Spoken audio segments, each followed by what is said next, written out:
The Ford A series was a much maligned vehicle, and rightly so in most cases. I was, however, ignorant of its reputation upon acquiring my example. Bedford TK ownership was going swimmingly. I was doing more and more work with it each week. This was fine when moving loose junk metal, fruit, clearing my late grandfather's house or collecting motorcycles and parts, but issues arose when cars or other ridiculously heavy articles on wheels needed to be shifted. Basically, if they couldn't be lifted on at collection, then I was stumped. One could only tow things home with a 1955 tractor certain distances before it became bloody silly. What was needed, I felt, was a little 3.5 ton gross beaver tail recovery lorry with a winch. My finances had suitably recovered since I purchased the Bedford TK 6 months previously, to the point where I could now afford to begin a search for something else. Auto Trader threw up an ad for this 1979 Ford A series. Long MOT, large Ramsey electric winch, 13-foot beaver tail with stowaway ramps, £750 cash, located just south of Birmingham. I rang the owner and made an appointment to view. Dad and I went up in Grand's Mini, much to her chagrin, on a Saturday afternoon. The council estate was pretty scruffy when we eventually found the place. Plenty of old sofas and fridges dumped in gardens with sundry yobs hanging about eyeing us up. In a garden at the top of the estate stood a white Ford A series. I had a cursory look around it before banging the door. Amazingly, for a Ford of that era, the cab wasn't rotten. I was given a ride round the estate by its owner. 5 days stubble on his face, grubby white vest and an indecipherable accent. Shown how the winch worked, then told if I didn't want it, then he had a buyer for the winch and would just weigh the lorry in. I offered £600, eventually paying 700. Counting out the cash on his formica top kitchen table that everything seemed to stick to, his living room carpet similarly afflicted, I made a mental note to wipe my feet as I left.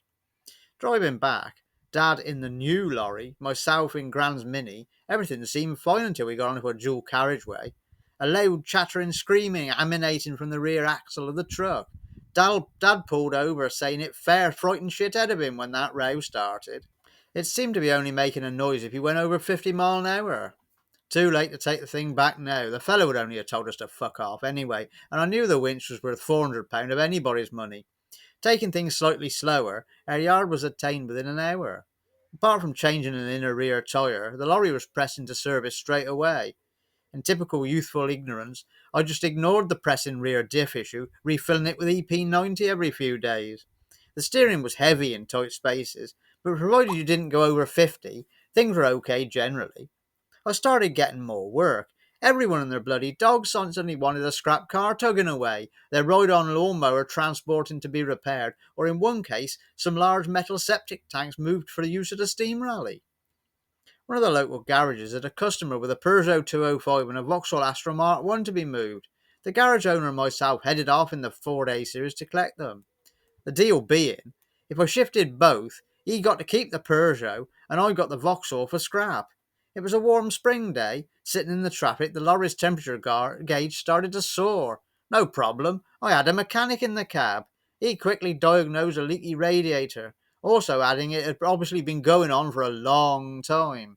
I asked how he knew such a thing, and he articulated the fact by holding up a dozen or so eggshells found stashed inside the truck's inner wing.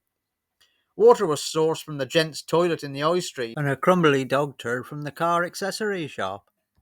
Another local garage had me in to clear its rear yard. Years and years worth of old cars had to go, starting with Renault 5s, various Minis, Ford Escorts and Fiesta Mark 1s and lots more. I was back and forth from there to the scrapyard 3 times a day for a week. One incident of my eyes being bigger than my belly, so to speak, was when I agreed to transport a Toyota camper van 20 plus miles for a security guard at a laboratory.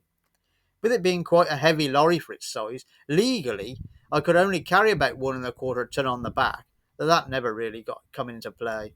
Toyota campers, when fully loaded with all camping paraphernalia and general crap, bend the scales a little more than that. Physically, it looked a little bit like a tomtit on a muck heap too, towering above the cab. Nevertheless, I wanted my £30 cash fee, so it was winched up the ramps and on board. Setting off, I knew straight away things were going to get challenging. Four-cylinder York diesel engines were never sprightly to start with, and in a grossly overloaded Ford A series coupled with an uphill and down-dale route, to travellers, so it proved. At one point, myself and this combo were crawling up one side of a long steep hill in bottom gear, with a trail of cars as far back as I could see in the mirrors. I didn't dare pull over, as the clutch would have burned out trying to get it all moving again. Another few hundred yards and I would have been down on my knees in the cab, praying for real. Despite all this, the camper van was delivered in one piece. I got paid, and the lorry made it home. At this point in time, I still had no car of my own. Getting back and forth from work on a Honda C70 I still had. Summer was coming, so evenings were being spent with Jason and a few others in the pub beer gardens, and I had to collect a Talbot Samba one night in the A series on my way to the pub. The lads I met up with thought this was hilarious, demanding later on, whilst totally pissed, to be given lifts home by me. I could only squeeze 3 lads in the cab, so the other 4 boys climbed into the Talbot on the back. Returning from a job to the yard on a Saturday afternoon, a police patrol car was sat on the drive. Oh God, I thought, what's going on here? The copper greeted me saying it was good news, they had located my stolen moped. I took my cowboy hat off, scratching my head in bemusement. "My Honda 70 moped's in the shed, officer," was my reply. "No, it isn't, son. It's in a ditch 2 miles down the road," the policeman countered. I followed him down in the lorry. Sure enough, there was the Honda, on its side in a ditch with the ignition key snapped off in the lock. Some pillock had broken into the shed while I was out, pinched the Honda, rode it down the road and thrown it in the ditch before legging it, breaking the key off for good measure. I had had no idea and probably wouldn't have noticed it until it was time to head home. I really needed a car, putting the word out around the trade. This just couldn't carry on. Hello there. Thank you for watching my video.